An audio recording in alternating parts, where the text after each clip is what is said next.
Welcome student. आज हम chapter 6 directing और सी एम बी ए क्लास 12 उसका पार्ट 2 उसके डिस्कशन करने जाने वाले हैं। ये चैप्टर है उसका पार्ट 1 और आगे के चैप्टर 1 से लेके 5 हमने बना दिए। ओके, तो डायरेक्टली ये चैप्टर हम स्टार्ट करते हैं। उसमें पहली स्लाइड आ रही है hierarchy by needs by the Maslow.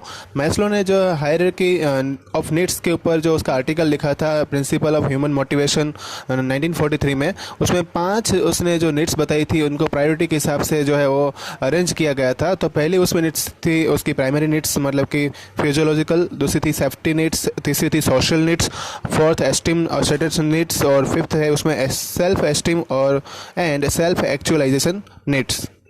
उसमें पहली नीड्स आ रही है उसमें प्राइमरी नीड्स में जो है वो है बेसिक नीड्स, उसको बोला गया था फूड वाटर क्लॉथिंग शेल्टर, उसमें बात की गई थी।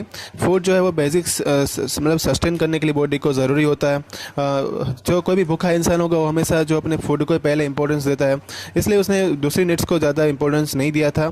फूड क्लॉथिंग और शेल्टर जब तक सेटिस्फाई नहीं होता तब तक दूसरी नीड्स लेना ज़रूरी नहीं है।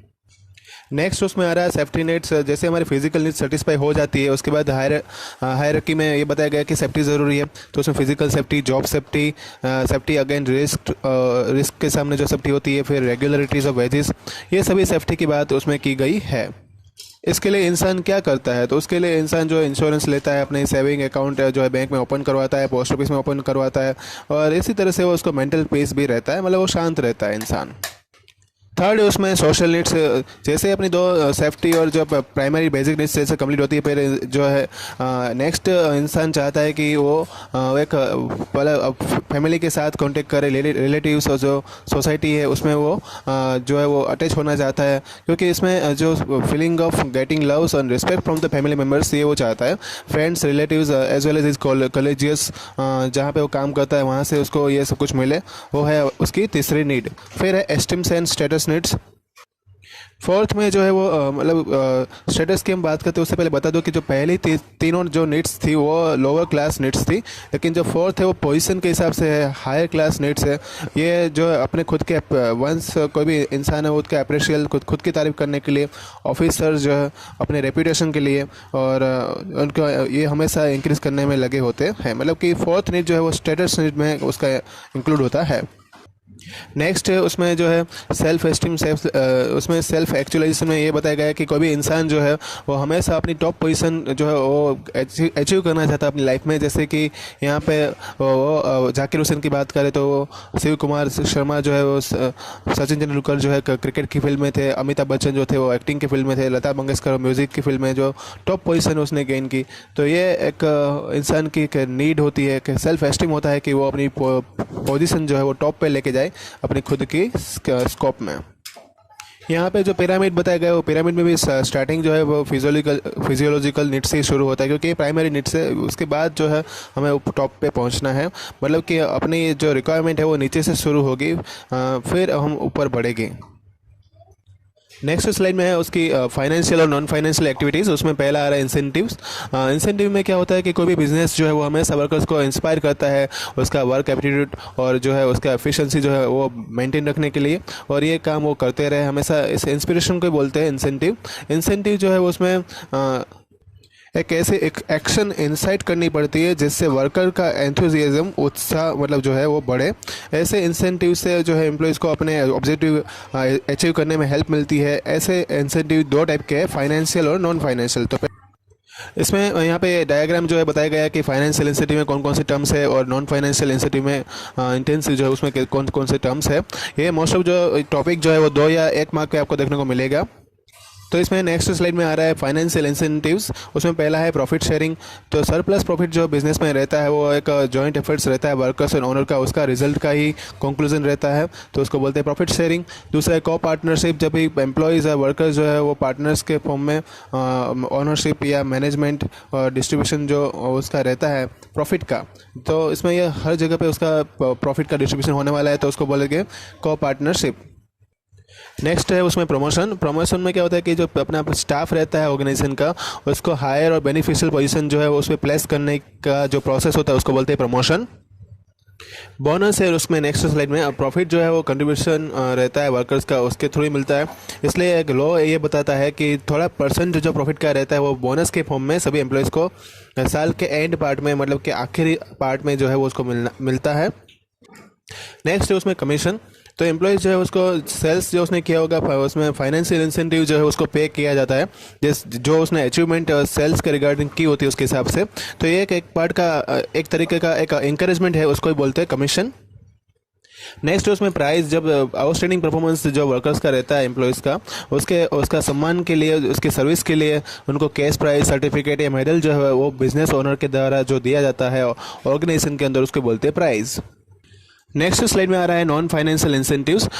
उसमें पहला है सिक्योरिटी ऑफ एम्प्लॉयमेंट्स, मतलब कि जितने भी एम्प्लॉयज़ काम करते होंगे उनके लिए सिर्फ सैलरी इंपॉर्टेंट नहीं होता है, कहीं कहीं पे सिक्योरिटी भी जो है जॉब में ज़रूरी होता है। तो सिक्योरिटी जो है वो हमेशा वर्कर्स को इंस्पायर करती है कि और उत्साह देती है, जिससे उसका प्रोडक्शन जो है बिजनेस यूनिट का वो बढ़ता है। नेक्स्ट उसमें appreciation of work and rewards. जितने एम्प्लॉयज़ जो है उसने अपना टारगेट जो है वो बिजनेस यूनिट की द्वारा जो टाइम दिया था उसमें अगर कंप्लीट कर दिया हो तो उनको जो पब्लिकली उनको एक एफिशिएंटली इकोनॉमिकली उनको सम्मान दिया जाता है, तो उसको बोलते हैं appreciation of work and reward. फिर थर्ड पॉइंट है उसमें असाइनमेंट ऑफ रिस्पॉन्सिबिलिटीज़। तो एम्प्लॉयज़ को इंकरेज करने के लिए ऑफिसर जितने भी होंगे वो स्पेशल रिस्पॉन्सिबिलिटी लेते हैं और उनको ट्रेनिंग प्रोवाइड करते हैं और सबॉर्डिनेट्स को डायरेक्शन देते हैं। असाइनमेंट ऑफ रिस्पॉन्सिबिलिटी जो है वही एम्प्लॉयज़ के ऊपर जो है वो एक कॉन्फिडेंस डेवलप करता है और उसको इंस्पायर करता है, जिससे वो ज़्यादा से ज़्यादा काम कर पाए। नेक्स्ट स्लाइड में आ रहा है उसमें एडवाइज़र।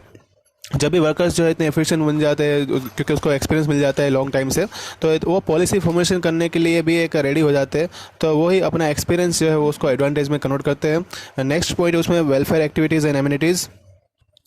वेलफेयर एक्टिविटीज़ और एमिनिटीज़ में बात करें तो जब एम्प्लॉयज़ को काम करते हैं उनको एक्स्ट्रा ये सब कुछ दिया जाता है, जिससे वो वर्क करने में इंस्पायरेशन मिलता है।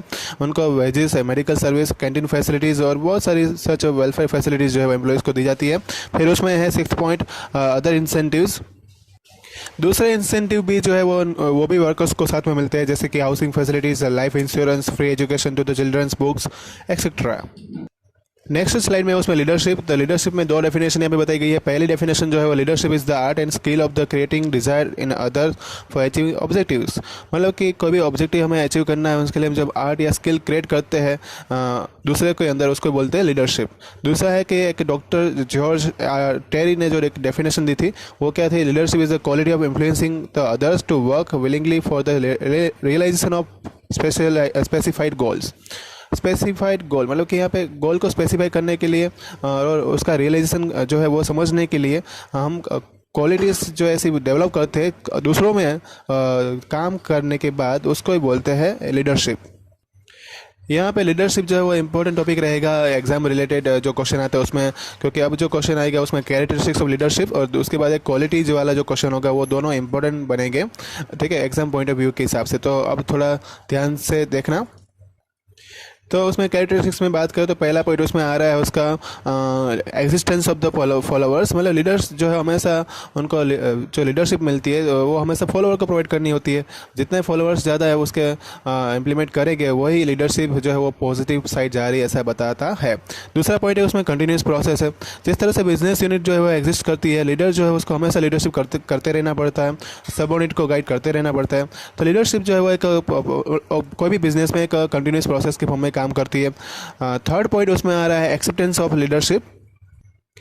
यहाँ पे ये बताया गया है कि लीडर्स जो है और सबऑर्डिनेट जो है उसमें वो दोनों का एग्जिस्टेंस होना ज़रूरी है। लीडर जो है वो हमेशा सबऑर्डिनेट उसको एक्सेप्ट करते हुए होने चाहिए और दूसरी बात लीडर हमेशा उसको गाइड करेगा और जो सबऑर्डिनेट है वो उसको फॉलो करेगा। नेक्स्ट पॉइंट उसमें है create the formal and effective relationship. In fact जो हमें पता है कि लीडर जो है वो तो स्पेसिफिक ग्रुप का हेड रहने वाला है, लेकिन लीडर ऐसा भी होना चाहिए जो पर्सन के साथ कांटेक्ट करे, उसको स्टिमुलेट करे, उसको अपना ऑब्जेक्टिव अचीव करने के लिए हेल्प करे। ये सब कुछ काम भी लीडर को करते रहना पड़ेगा। नेक्स्ट स्लाइड में है आइडियल पर्सनैलिटीज़। लीडर जो है हमेशा आइडियल पर्सन रहना चाहिए। वो हमेशा सबऑर्डिनेट्स को अपने बिहेवियर और नेचर से हमेशा इन्फ्लुएंस मतलब कि इफेक्टिव अपना जो नॉलेज जो देना चाहता है वो दे पाए, ऐसा होना चाहिए। He is the having in a born qualities, मतलब कि वो कोई कोई क्वालिटी उसके अंदर पहले से ही होती है, और थोड़ी क्वालिटीज़ जो है वो अपने आप को कल्टिवेट करता है। वो स्किलफुली पर्सन जो है उसमें लिखा है such a skilful person can only be a leader, मतलब कि जो अपने ये स्किल गेन कर लेता है वो ही एक लीडर बन सकता है। सिक्स्थ पॉइंट उसमें आ रहा है मोटिवेशन। लीडरशिप हमेशा जो है वो एम्प्लॉयज़ को मोटिवेट करने के लिए रहता है, और ये जो पहला काम ये होना चाहिए कि हमेशा ही फर्स्ट मोटिवेट द एम्प्लॉयज़, मतलब कि हमें जो रिजल्ट चाहिए, हमें एक्सपेक्टेड रिजल्ट जो एम्प्लॉयज़ से अगर चाहिए तो हमें उसको मोटिवेशन भी देना पड़ेगा, और लीडरशिप के द्वारा हम ये दे सकते हैं। और सेवन्थ पॉइंट है उसमें हार्मोनी ऑफ इंटरेस्ट। लीडरशिप जो है हमेशा एक लीडर्स और सबऑर्डिनेट के बेस में एक हार्मोनी लेके आती है, मतलब समानता लेके आती है। लीडरशिप जो है अगर इनएफिशिएंट और यूजलेस बन जाती है, अगर लीडर जो है वो और सबऑर्डिनेट जो है वो उसके अंदर वेरिएंस देखने को मिलेगा, मतलब कि भेदभाव अगर देखने को मिलता है तो फिर लीडरशिप कुछ काम आती नहीं है। फिर नेक्स्ट है उसमें 8 में इफेक्ट ऑफ द सिचुएशन। जो कोई भी लीडर जो है उसकी सक्सेस जो किस पे डिपेंड करती है, उसके सर्कमस्टेंसेस रहते हैं, उसको अगर वो फॉलो कर पाता है तो ही उसका सक्सेस उसको मिलता है। जैसे सिचुएशन चेंज होती है वैसे लीडर को भी क्या करना चाहिए, अपनी जो है अगर अपनी लीडरशिप जो है वो बदलते रहना चाहिए। अगर वो लीडरशिप उसी तरह से अपने थॉट्स या थिंकिंग में बदलता नहीं है तो वो सक्सेस गेन नहीं कर सकता है। उसके बाद जो इस जो स्लाइड है उसमें इंपॉर्टेंट क्वेश्चन आ रहा है क्वालिटीज़ ऑफ गुड लीडर्स। उसमें पहला टॉपिक है उसमें फिजिकल क्वालिटीज़। गुड हेल्थ जो है उसकी प्राइमरी रिक्वायरमेंट रहती है इफेक्टिव लीडर की, जो फिजिकल स्ट्रक्चर्स के बाद आती है। चेयरफुल नेचर जो है उसका वही सबऑर्डिनेट को वो इंस्पायर करता है। फिर दूसरी क्वालिटी होनी चाहिए उसमें इंटेलेक्चुअल क्वालिटीज़। इंटेलेक्चुअल क्वालिटीज़ मतलब क्या, तो गुड लीडर जो होता है उसके अंदर ऐसी क्वालिटी होनी चाहिए जैसे कि डिसीजन मेकिंग पावर होना चाहिए, मेंटल एबिलिटी होनी चाहिए, ग्रास्पिंग पावर होना चाहिए, साइंटिफिक अप्रोच होना चाहिए, क्यूरियोसिटी उसकी अच्छी होनी चाहिए, रीजनिंग एबिलिटी होनी चाहिए, foresight as well as different skill like elocution, मतलब कि उसका जो एक पार्टिसिपेट करने का तरीका रहता है वो भी एक अच्छी स्किल बताता है। कैलकुलेशन स्किल होनी चाहिए, इंटर रिलेशन कैसे बनाना है उसकी नॉलेज होनी चाहिए, और ह्यूमन स्किल भी उसके अंदर होनी चाहिए। फिर तीसरा जो है उसमें साइकोलॉजिकल क्वालिटीज़ क्या क्या है वो भी उसमें बताता है। तो बात करते हैं हम साइकोलॉजिकल क्वालिटीज़ जो है वो जैसे कि पर्सनालिटी है, zeal, courage, sense of cooperation, tact, interest in work, affection, passion. तो इतनी जो स्किल जो है वो गुड लीडर के अंदर होनी ज़रूरी है। ये क्वेश्चन जो है एग्जाम में बहुत बार पूछा गया है तो उसको कर लेना, क्योंकि ये बहुत ही इंपॉर्टेंट क्वेश्चन है अभी तक का। पार्ट 3 जो है वो अभी जल्दी ही आएगा, मैं आपको उसका व्हाट्सअप कर दूंगा। जो जिसको कुछ डाउट्स है वो कमेंट बॉक्स में मुझे बता सकते हैं। ओके, रिवाइज करते रहना, कोई डाउट है तो बताना। Okay, thank you all.